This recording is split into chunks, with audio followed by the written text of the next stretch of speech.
Oke, kalau jumpa kembali dengan kita di acara pemuritan anak. Ya, hari ini kita sudah sampai di Daniel 6. Daniel dan singa. Jangan dibaca, guys. Daniel dan singa. Daniel pulang ke rumahnya dan naik ke lantai atas. Dia menghadap ke jendela terbuka yang mengarah ke Yerusalem. Di sanalah Daniel berlutut dan berdoa 3 kali sehari. Dia mengucap syukur kepada Allah. Sekelompok orang melihat Daniel sedang berdoa. Mereka pergi menghadap raja dan berkata, "Bukankah Tuanku telah membuat peraturan? Selama 30 hari ini tiap orang dilarang menyembah sesuatu selain menyembah Tuanku Raja. Jika ada yang melanggarnya akan dilemparkan ke gua singa." Raja menjawab, "Ya, dan perintah itu harus dipatuhi." Mereka berkata, "Daniel tidak menaati peraturan. Dia masih berdoa kepada Allahnya." Maka raja memerintahkan untuk menangkap Daniel. Ia dibawa dan dilemparkan ke gua singa. Raja berkata kepada Daniel, "Semoga Allah menyelamatkanmu." Raja kembali ke istananya. Ia tidak mau makan sedikit pun malam itu. Dia tidak dapat tidur. Saat matahari terbit, raja segera bangun. Ia cepat-cepat pergi ke gua singa. Ketika ia tiba di dekat gua, ia memanggil Daniel. "Daniel, engkau melayani Allah yang hidup. Apakah Allahmu menyelamatkanmu dari singa-singa itu?" Daniel menjawab, "Allahku telah mengutus malaikatnya, dan malaikatnya membongkar mulut singa itu. Mereka tidak mencelakaiku." Raja sangat gembira. Ia menyuruh pelayannya mengeluarkan Daniel dari gua singa.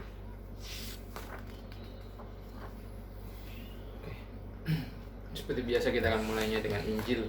Injil adalah kabar baik. Apa kabar baiknya? Kabar baiknya adalah Allah turun ke bumi dalam rupa manusia yang bernama Yesus. Dia menjalani semua perintah Bapaknya di perjalanan lama dengan sempurna. Seharusnya kita manusia yang menaati perintah Allah. Pada akhirnya dia masuk ke Yerusalem. Dia ditangkap, dihina, dipukul, dan disalibkan. Seharusnya kita manusia yang diakukan, tapi dia tanggung semuanya di pundaknya. Dia ditikam dan diremukkan oleh Bapaknya sendiri untuk memuaskan murka dan keadilan Bapaknya.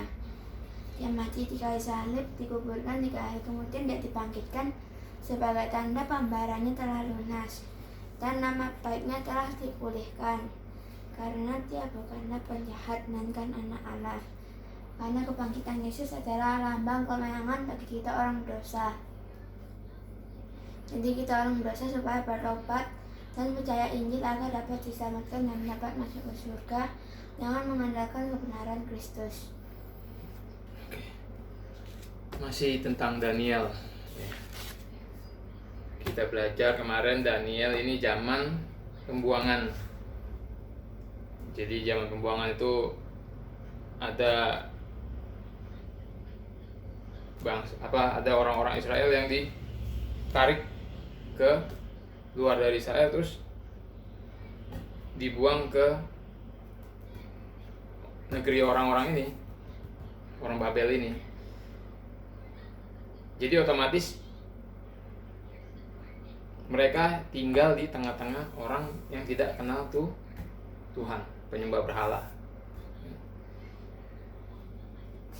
Kita lihat kemarin kan ada dibikin patung tinggi, terus Tuhan sampai nulis di tembok. Artinya apa?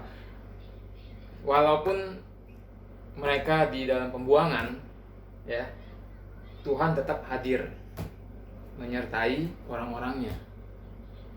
Dan walaupun ini tanda dari orang-orangnya Tuhan, ya.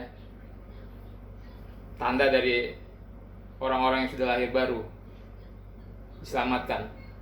Dimanapun dia hidup, mau di tengah-tengah penyembah berhala kek, mau di tengah-tengah orang percaya, ya. Kalau sekarang mau di tengah-tengah dunia atau di tengah-tengah orang percaya, atau kita hidup di tengah-tengah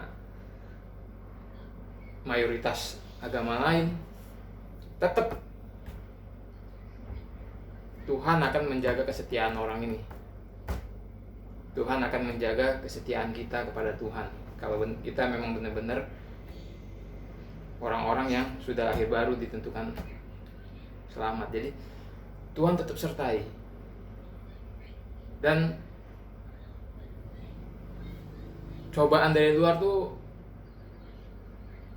pasti terjadi untuk umat Tuhan, untuk orang-orangnya Tuhan. Dari zaman ke zaman itu pasti terjadi. Nanti itu semua akan hilang kalau Yerusalem baru, langit dan bumi yang baru turun ke bumi yang sudah hancur ini, baru itu semua akan hilang. Selama kita tinggal di bumi ini, ya, kita orang-orangnya Tuhan terus akan tetap dihantam dari kanan, kiri, depan, belakang. Ngerti kamu? Itu sudah terjadi dari zaman dulu, dari zaman Adam sampai nanti. Jadi kita ini kan, Papi pernah bilang kita ini hidup, kita orang perjanjian baru nih ya, kita ini hidup dari zaman ketika Yesus disalib sampai Yesus datang ke 2 kali. Itu orang-orang Tuhan dihantam, diuji, dicoba dari kanan, kiri, depan, belakang. Enggak cuma itu doang, dari sebelumnya. Ini kan Daniel hidup sebelum zamannya Yesus. Umat Tuhan tuh terus dihantam dari kanan, kiri, depan, belakang. Itu sudah menjadi apa ya? Sudah menjadi, kalau di perjanjian baru bilang itu sudah menjadi karunia buat kita orang percaya. Itu karunia gitu. Ya, bukan beban atau apa, itu karunia. Kita dikaruniai untuk menderita gitu, orang Tuhan. Ya. Terus sama, entah itu cobaan dari luar. Kalau ini Daniel ini dijahati sama orang-orang dari pihak Babel, dari luar Israel. Ya, di sini mereka bersepakat supaya raja mengeluarkan satu aturan bahwa orang yang tinggal di sini nggak boleh menyembah Allah lain selain dewa mereka. Dan raja setuju.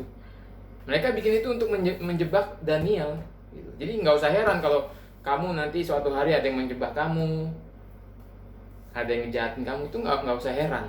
Itu pasti ada. Bahkan Yesus sendiri dikhianati gitu. Itu pasti ada gitu. Ya. Sampai zaman sekarang banyak gitu. Nanti ada ini, agama ini merencanakan ini, nanti ada orang dunia yang nggak seneng, ya kan? Tadi Papi di grup baca ada PBB akan membuat agama baru yang untuk menekan orang-orang Kristen. Nggak masalah. Terus kita diajak berdoa, ini nggak masalah gitu. Kita mau berdoa sampai kapanpun, mau berdoa sampai jungkir balik, itu nggak bakalan, rencana itu pasti akan terjadi gitu deh. Kenapa? Karena dari dulu sudah terjadi. Kita mau doa sama Tuhan, Tuhan nggak mungkin nyentop rencana itu pasti terjadi. Semua rencana-rencana ini itu bisa terjadi, itu untuk menguji kita, untuk membuat kita menjadi lebih tangguh lagi. Ngerti?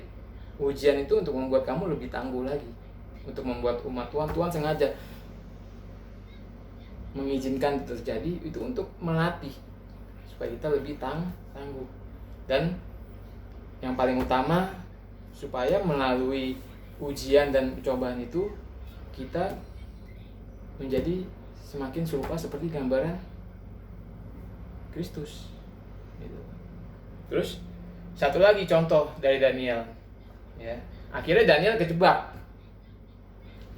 demi dengan ayat Daniel 6 ayat 11. Demi didengar Daniel bahwa surat perintah itu telah dibuat, pergilah ia ke rumahnya. Dalam kamar atasnya ada tingkap-tingkap yang terbuka ke arah Yerusalem. 3 kali sehari ia berlutut, berdoa serta memuji Allahnya seperti yang biasanya dia lakukan. Jadi Daniel ini sudah terbiasa punya rutinitas doa pribadi sama Tuhan sampai 3 kali sehari. Jadi kekristenan kita juga ditentukan dari hubungan kita dengan Tuhan. Kalian berapa kali sehari doa? Paling cuman sebelum makan toh, atau kalian punya saat teduh, saat sendirian bersama Tuhan. Itu kita harus punya, itu hubungan kita secara pribadi dengan Tuhan. Daniel sampai 3 kali sehari. Dan apakah di sini Daniel nggak berdoa supaya rencana hal-hal jahat itu nggak terjadi? Dia pasti berdoa minta sama Tuhan. Ya, betul nggak? Logikanya gitu, dia pasti minta Tuhan ini jangan sampai terjadi. Tapi tetap Tuhan mengizinkan itu terjadi. Karena itu memang nggak mungkin hilang. Dan akhirnya ketika dia ditangkap, dimasukin ke gua singa, Tuhan tetap dia ini bisa nggak dimakan. Tuhan tetap menyertai Daniel sehingga dia nggak dimakan sama si singa. Tapi ini nggak mutlak terjadi. Ya, ini sifatnya menceritakan. Kalau sifatnya menceritakan, ini kan menceritakan kejadian Daniel, ya, sejarah. Nah, kalau sifatnya menceritakan, ini nggak bisa dijadikan hukum, nggak bisa dijadikan suatu yang wajib. Ya. Banyak orangnya Tuhan, kalau kayak Daniel, dia selamat. Ada banyak orang Tuhan, nabi-nabi itu zaman perjanjian lama tetap dibunuh orang. Ya, zaman perjanjian baru, rasul-rasul itu semuanya mati martir, membela kepercayaannya, mati sampai ada yang dipotong kepalanya, ada yang disalib terbalik. Cuma satu yang mati dengan tenang, si Yohanes penulis Injil. Dia satu-satunya yang mati dengan tenang. Ya, jadi nggak selalu Tuhan menyertai umatnya. Ada kadang-kadang dia akan membiarkan umatnya itu mati untuk membela kepercayaannya. Gitu. Tapi ada juga kadang-kadang diselamatkan seperti Daniel. Banyak itu terjadi. Sampai sekarang itu tetap terjadi di pelosok-pelosok. Ada misionaris dikasih racun, minum tapi nggak mati. Ya Tuhan masih lindungi, itu semua perlindungan Tuhan. Tapi walaupun Tuhan mengizinkan mati, ya tetap mereka akan kembali lagi ke Tuhan. Jadi fokus kita orang Kristen tuh Tuhan, bukan diri kita sendiri. Dan dari zaman perjanjian lama Papi sudah bilang bahwa Tuhan itu selalu ingin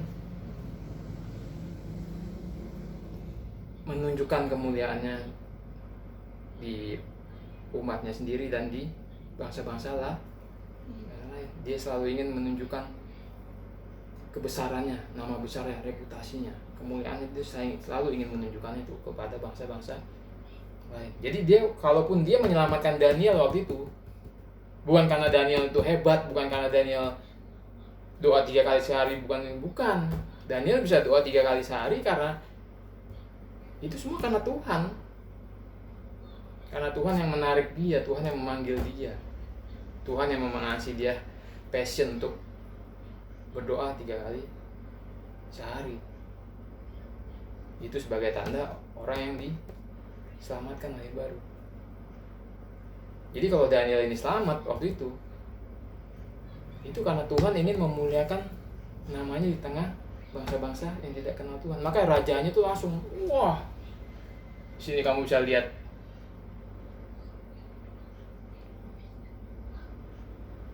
ya, Daniel hamba Allah yang hidup, Allahmu yang kau sembah dengan tekun, telah sanggupkah ia melepaskan engkau dari singa-singa itu? Lalu kata Daniel, ya raja, kekalah hidupmu.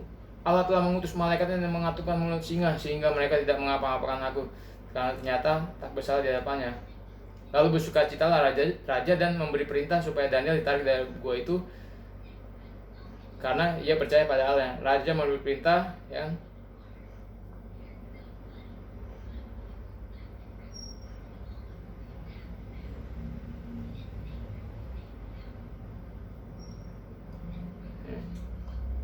Nih, bersama itu kuberikan perintah bahwa di seluruh kerajaan yang kukuasai, orang harus takut dan gentar kepada Allahnya Daniel. Nama Tuhan dipermuliakan di sini.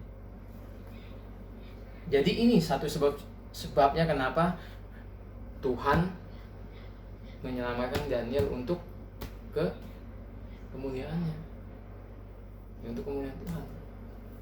Di zaman Perjanjian Baru, Injil. Satu lagi Papi sebelum lupa, selain Daniel tekun berdoa, dia juga keluar. Di luar dia memberitakan firman Tuhan. Ada raja yang nanya dia, Tuhan ngomong apa? Dia tegur raja itu. Jadi dia nggak takut. Ngerti? Ya ngerti ya? Itu semua tanda-tanda dari orang yang sudah lahir baru. Ini tipe Daniel, tipe semua yang kita pelajari, tokoh-tokoh Alkitab kita selalu pelajari. Papi selalu kasih tahu tipe-tipe dari orang-orang yang lahir baru. Sama di Perjanjian Baru, Injil, ya. Ketika Roh Kudus melahirbarukan seorang, dia akan mengeluarkan tanda-tanda seperti Daniel. Hubungannya dekat dengan Tuhan, ya kan? Dilindungi Tuhan, ya. Dihantam kanan kiri depan belakang, cobaan, godaan, dan itu pasti kena ke kita. Tapi Tuhan memuliakan namanya. Waktu dia menyelamatkan kita, melahirbarukan umatnya, orang-orang pilihannya, itu semua dia lakukan untuk kemuliaannya sendiri. Ngerti? Bukan karena Kelin jago matematika, bukan karena Kelin jago gambar. Oh, anak ini jago gambar, aku selamatkan, bukan. Ya. Di sini kita lihat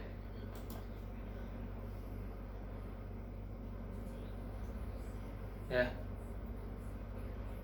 Ini Yeskiel 36. Apa yang Tuhan kerjakan untuk orang yang dia selamatkan, untuk orang yang dia lahir barukan, ya. Oleh karena itu katakanlah kepada kaum Israel, ayat 22. Beginilah firman Tuhan Allah, bukan karena kamu aku bertindak. Tuhan tuh nggak pernah bertindak karena manusia. Nanti. Jadi kekristenan itu bukan self-center.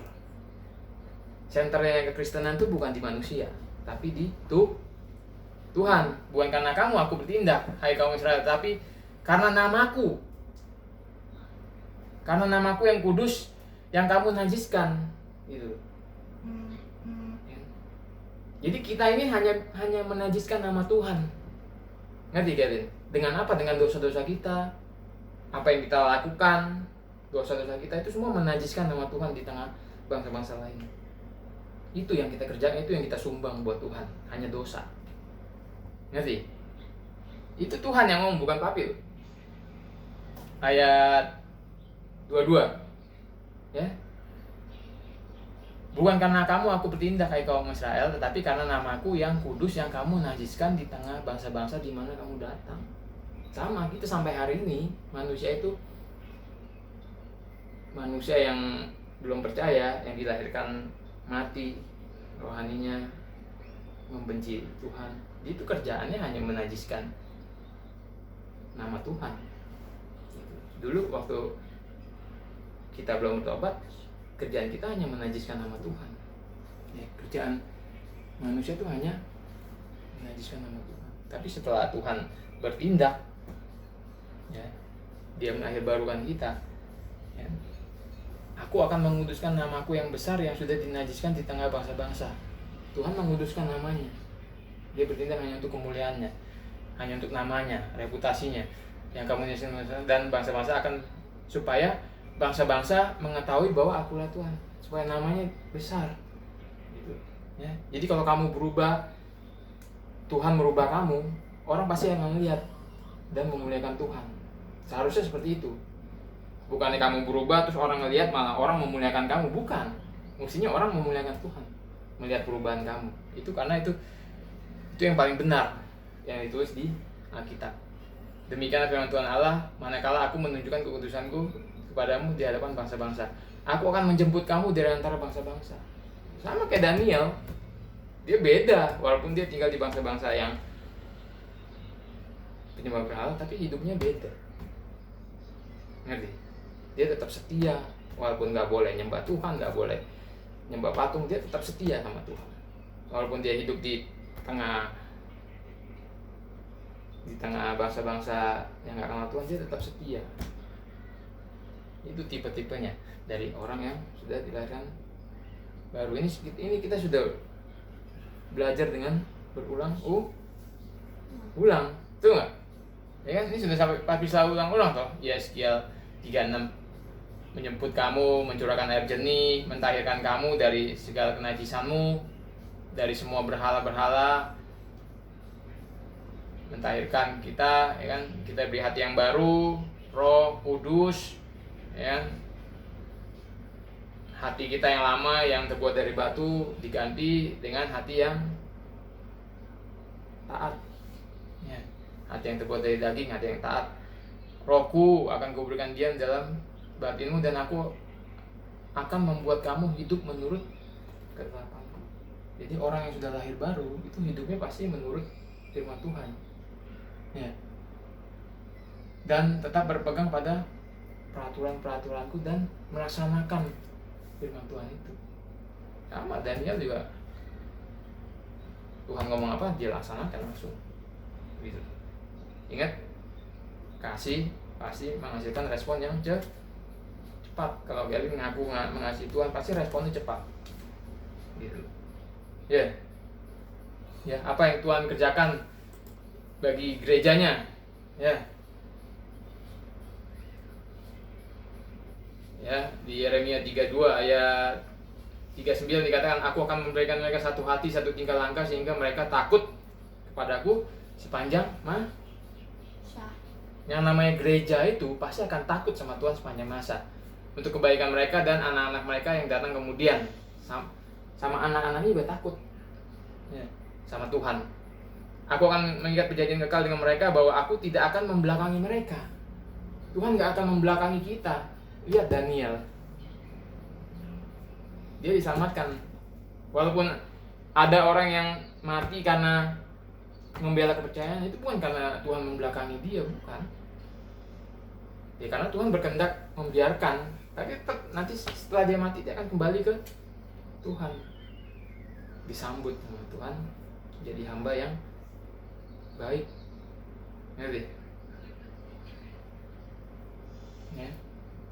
Melainkan akan berbuat baik kepada mereka. Aku akan menaruh takut kepadaku ke dalam hati mereka, supaya mereka jangan menjauh dari padaku.